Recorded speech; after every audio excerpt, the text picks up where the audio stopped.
Hello, folks. Welcome back to another review and thoughts on. This time, checking out the film House at the End of the Street. Now, this is a 2012 film, so it's pretty old. This is one of Jennifer Lawrence's um, early films before. Oh, she did do Hunger Games and X-Men First Class before this, so this is like after she hit it big with Hunger Games and X-Men. Um, this film did not do well. I guess it must have. I believe it kind of bombed because it didn't get no sequel. Though I don't see how it would get a sequel. Doesn't really need one. I mean, the way it ends, and the way the story was. Um, the acting's fine from Jennifer. Elizabeth Shue is also in this, plays her mom. But yeah, Jennifer Lawrence, she plays a teenager named Elissa who has a mom who's get the idea that she might have been like she might have worked too much, workaholic, possibly alcoholic. Um, and they're new in town, just moved during a divorce, and they hear the story about a girl named Carrie-Anne who murdered her parents and then disappeared without a trace. But then they find out the brother lives in that same house, and then stuff happens. The trailer made it look like it was a supernatural action horror movie. That's not really what it is. It's more of a psychological flick. It's not really horror. It's sort of. I can't really say it's creepy. I mean, like the way the the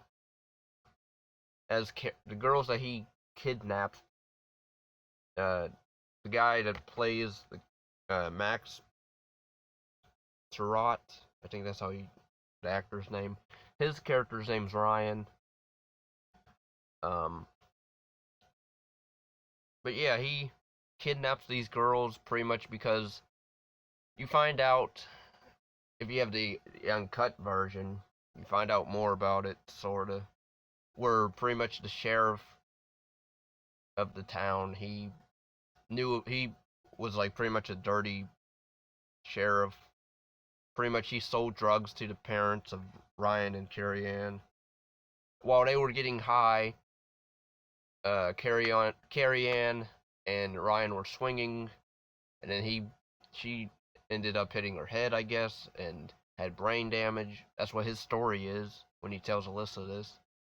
And then the parents blame him pretty much for the death of their daughter, and then they make him dress up as Carrie-Anne pretty much throughout all those years. So it's sort of like Sleepaway Camp, the twist anyway of that movie at the very end. But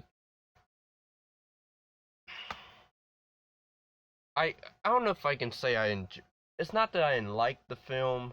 I didn't enjoy it really, but it's a okay watch in certain spots. Like, I like the backstory of the Legend of Carrie-Anne, where she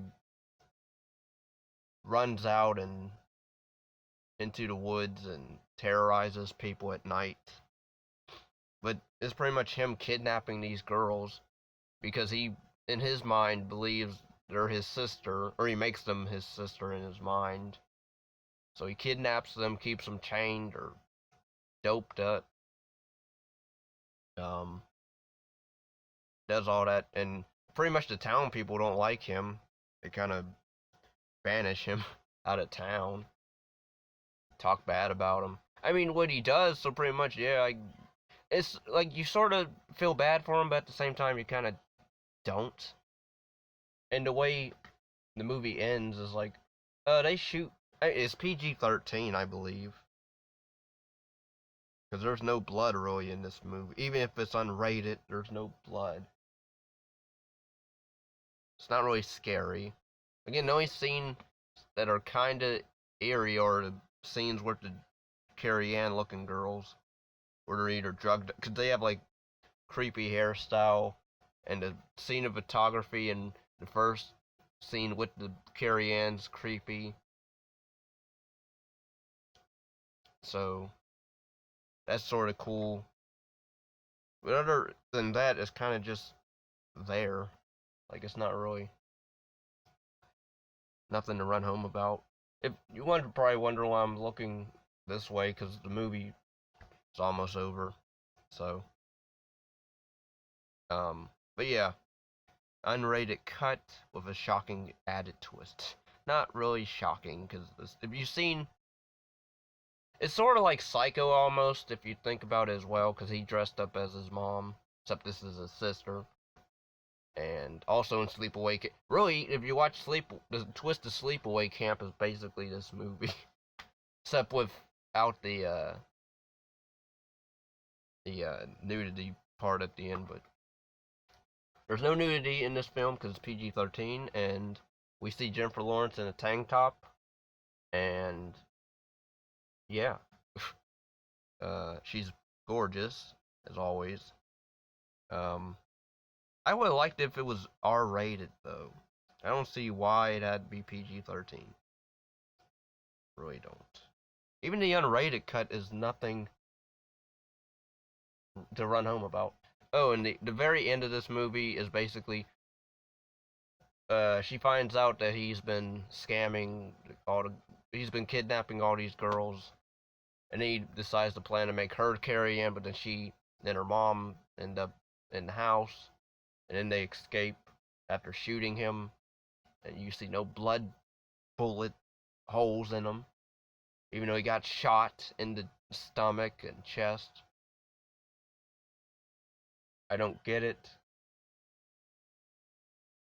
but he survives that, I guess, and then we see him in a hospital, asylum or whatever, and it ends on his face, and then it cuts to black, and then as if getting a sequel, or as if, oh, he's still out, he's still alive, and doing stuff, where he's planning his revenge or whatever. Again, the story is fine in certain spots. Small,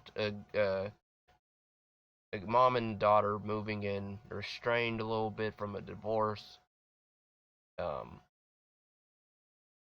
Strange neighbor next door makes friends with that strange neighbor. Strange neighbor ends up being a kidnapper / serial killer-ish. The twist over, and then the whole thing with the sheriff was whatever, because he ends up being terrible. Even though he tries to play the good guy throughout the movie with the mom, and then you find out he's actually no good.